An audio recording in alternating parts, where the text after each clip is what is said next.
Hello and welcome to Petrol Media. My name is Terrence Anderson, and today I wanted to talk about my favorite MPC at this moment, which is my MPC 1000. Trying to get the sunlight out of your eyes, this is my MPC 1000.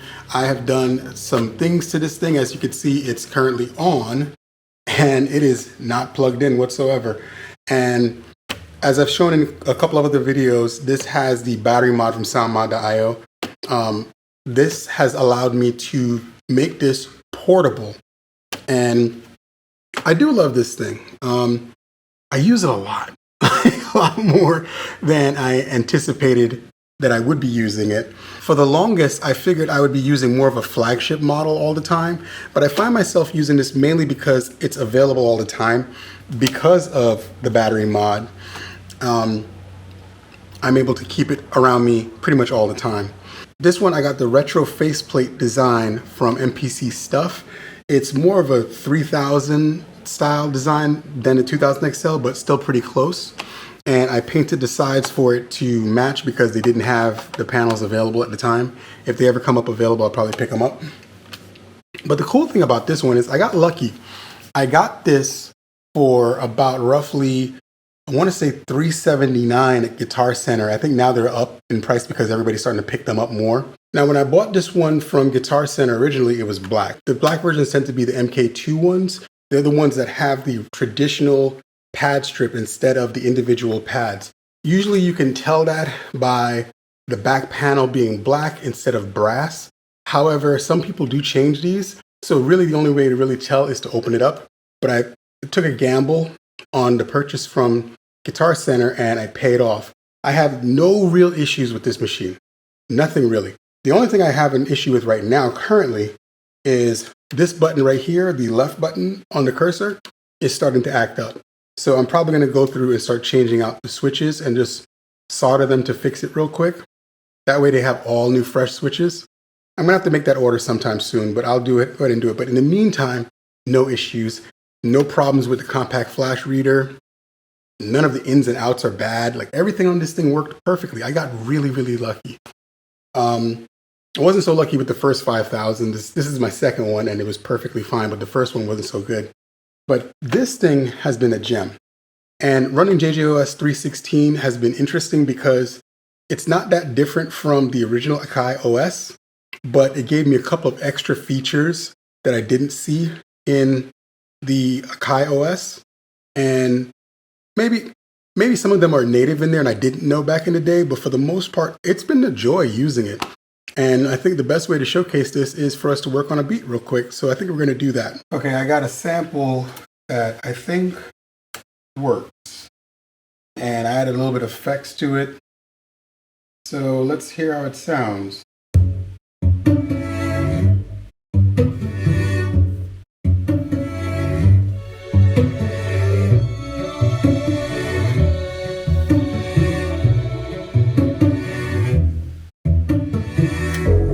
What we're going to do is sample this in. I think I'm going to take all the pieces. That's what I tend to do anyway. I like to get as many pieces as possible so that I have enough to work with. And with JJOS and the 1000, it's really easy to chop up samples. Let me just adjust the level just slightly and set the record length up some. I tend to do way more than necessary because there's a lot of RAM in here anyway, so it doesn't really matter. So let's get this going.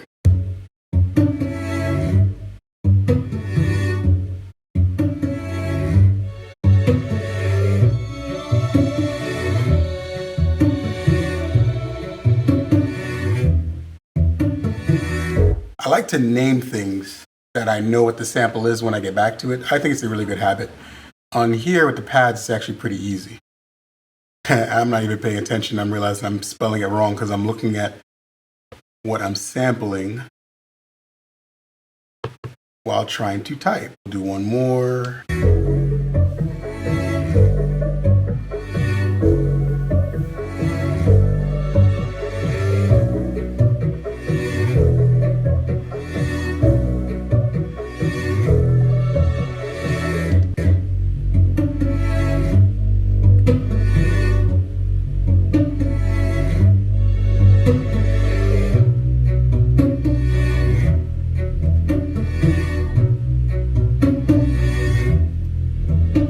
that's it for getting the samples in.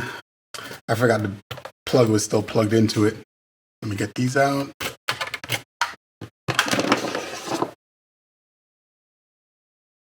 All right, battery's fully charged. Let's get to work. So the JJOS behavior for chopping samples or trimming samples is very similar to full level. Is similar to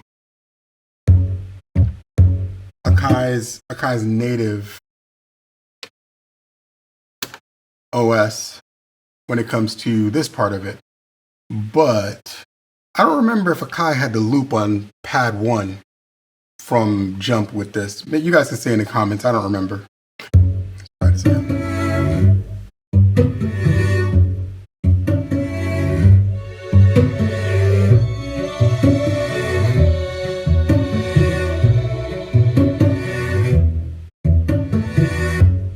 There we go. Chop all that excess off. Onto the next one. And like I was saying, the jog wheel is so much faster on the 1000 compared to the 5000. 5000 is better with the faders than the 1000 is. I think you can set the Q links to do that. I just haven't done it.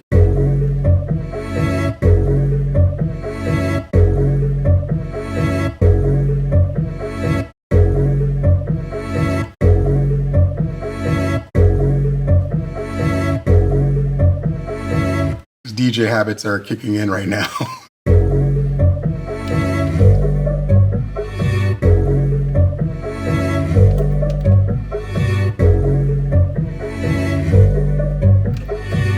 Yep, chop that.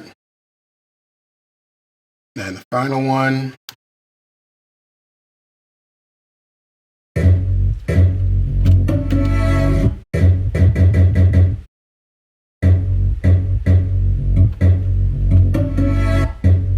And for this one, I'm going to let it trail off a little bit because just in case I need to overshoot it. All right, so back to the first one. Let's chop. So we go to chop. It divides it into 16.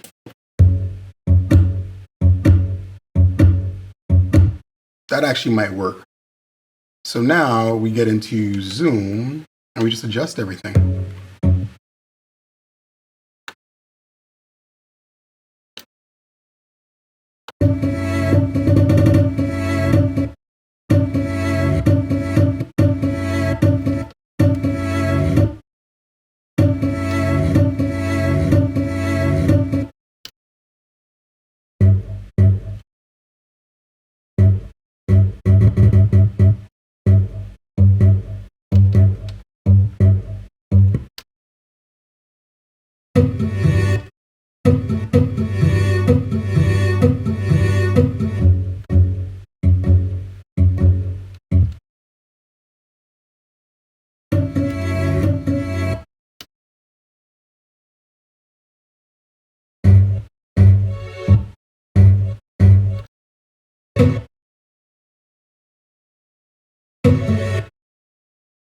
I love that. See that right there? I love that. It just, as I'm playing, it just adjusts the loop right along as I'm playing. That's that JJOS stuff right there.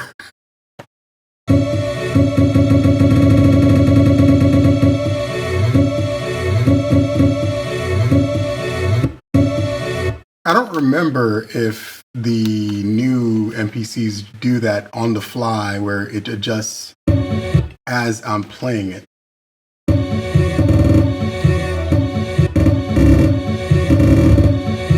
I like that because it allows me to actually make adjustments and thoughts. I can think about the chops while I'm working on it one time. Like I said in a previous video, pad tap is so much better than this in a sense because it's non-destructive. And this is kind of non-destructive. While you're working with the chop and just working with it in this setting, you can adjust it a bunch of times. If I think it's not right, I can reslice it and adjust it. That's the non-destructive part. But then once I create the program, it then extracts it and makes the chops. And then that's like I have extras plus the sample. So it all depends on what you prefer. Yeah.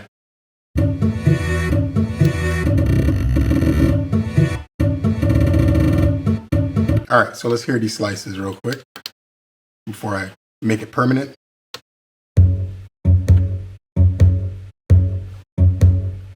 I can't avoid that because the beginning of that sample has that click.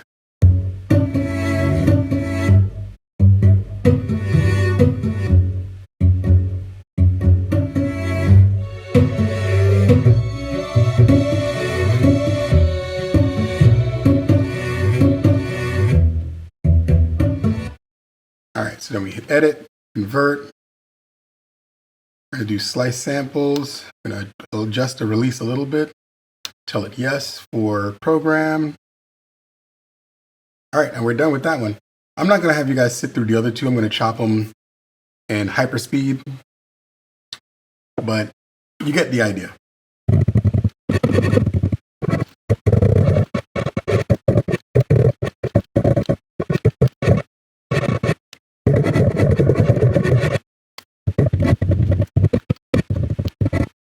You see how that works out so fast with this?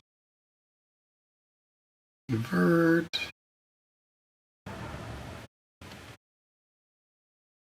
Now, if we go back to main screen, we have, see, we should have 3 programs.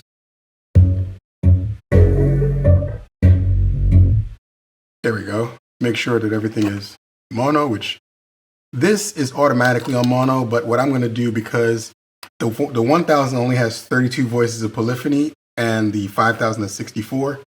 This is easier because I never hit that number, but on the 1000, sometimes I go over the 32 voice limit. Doesn't happen often. I think I've had like 2 or 3 tracks that it just kind of became an annoyance, but it's still there when I pull the session. If I pull the session and put it over here, or I put it in the MPC2 software, it's still there. Either way, I turn all voices to mono. Next thing is tempo is 130, and I'm going to do 8 bars. Let's figure some things out.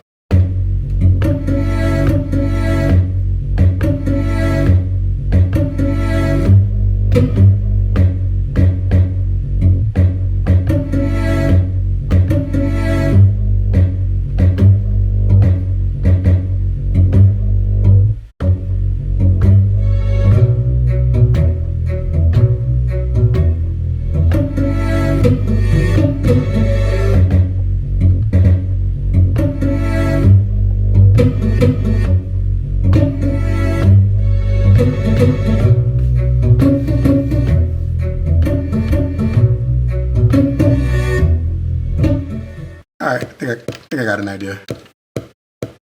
It's not going to be that far off from the original, but got a little bit of an idea I want to mess around with.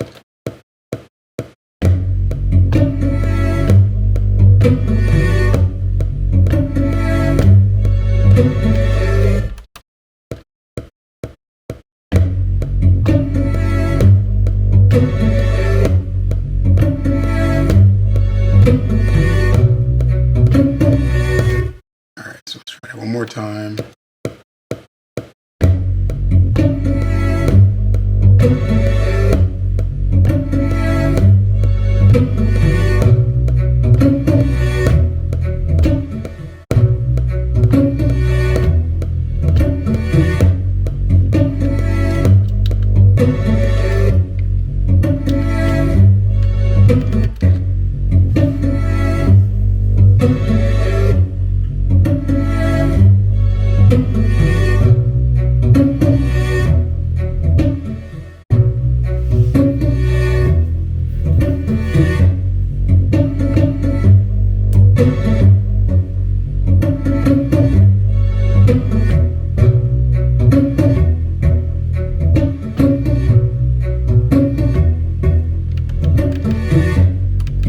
I think you guys are getting the idea.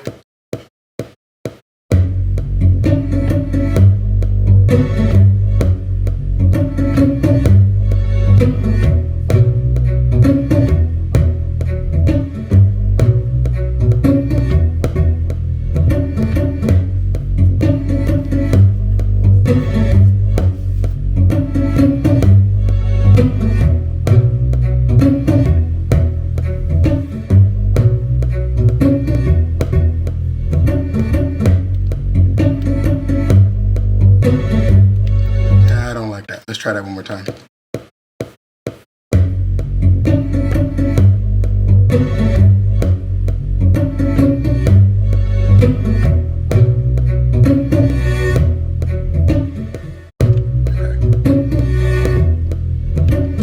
There we go. Where are you? This is actually pretty cool about JJOS. That's pretty cool about JJOS. It's so easy to fix something really fast.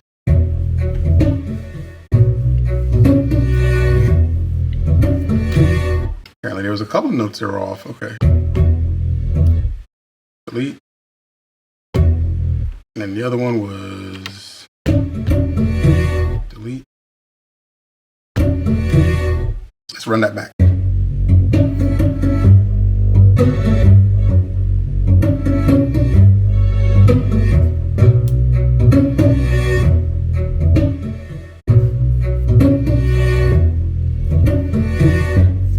All right, let's fix the back half.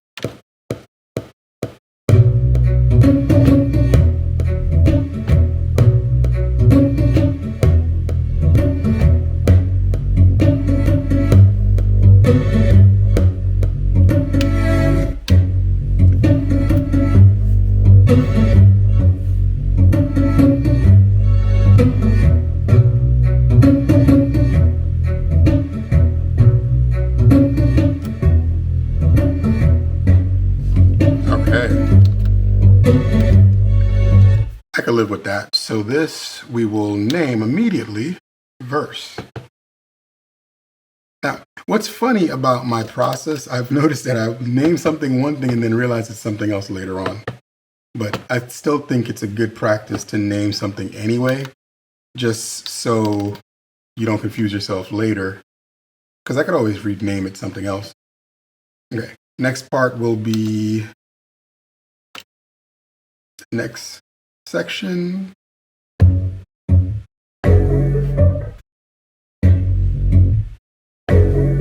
don't think I'm gonna use the other part. I think I'm gonna use this part. Let me see what's in the other one. All right, I'm just gonna use this one. Yep, let's get it.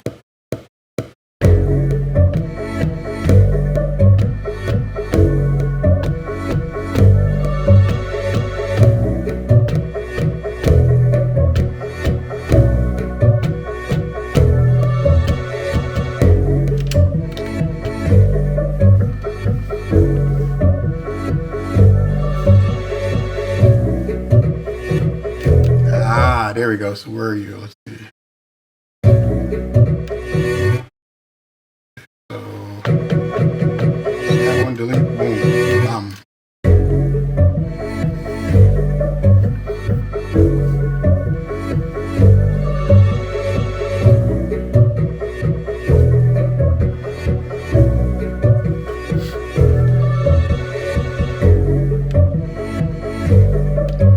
Okay, so that one we're going to name, for no apparent reason, we're going to name that hook. I wonder why. Then track mute, we're going to mute one of them because I don't need both of them playing so I can confuse myself. So now let's get some drums. And I'm going to be lazy because I just don't feel like doing it right now. I like to chop things up, but I know that I already have a couple of sessions with programs that I like. Let me find one real quick. I think y'all gonna know that one.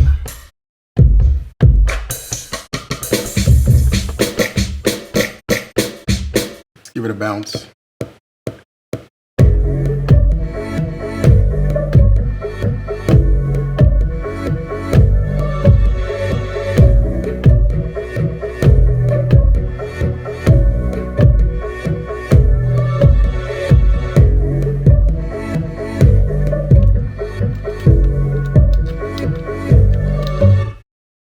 This is one thing I do like in the 5,000 over the 1,000. In the 5,000, you could name the track while it's playing. In the 1,000, you can't do that.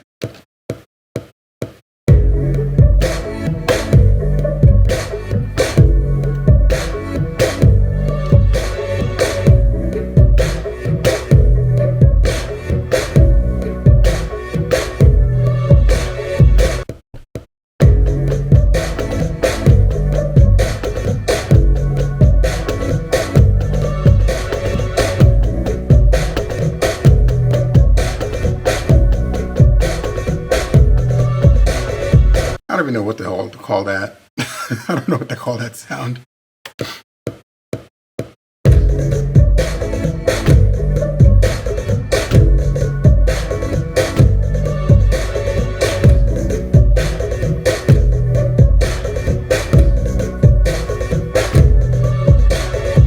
All right, and then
that's going to be a part of the hook.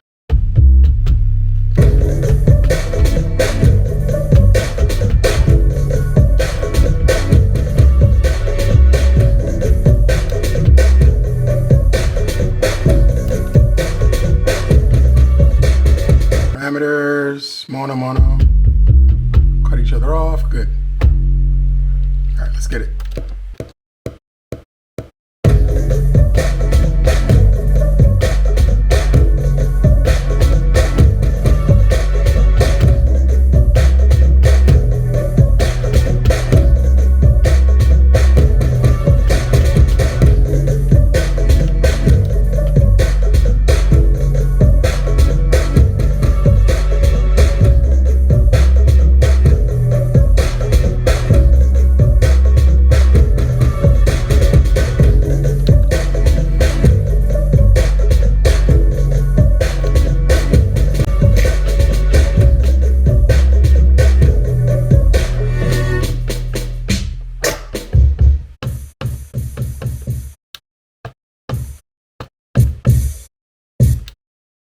That was pissing me off.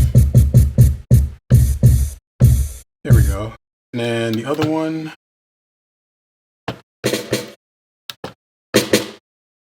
Make sure that's on point.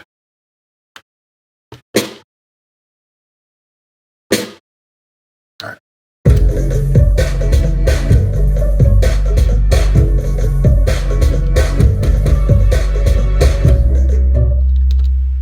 All right, so let's see what we have. All right, so it's just a simple track. I'm not really doing anything too crazy with it. Let's start it off. Sounds like a Neptune's record. Let's start it like a Neptune's record.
I think that works.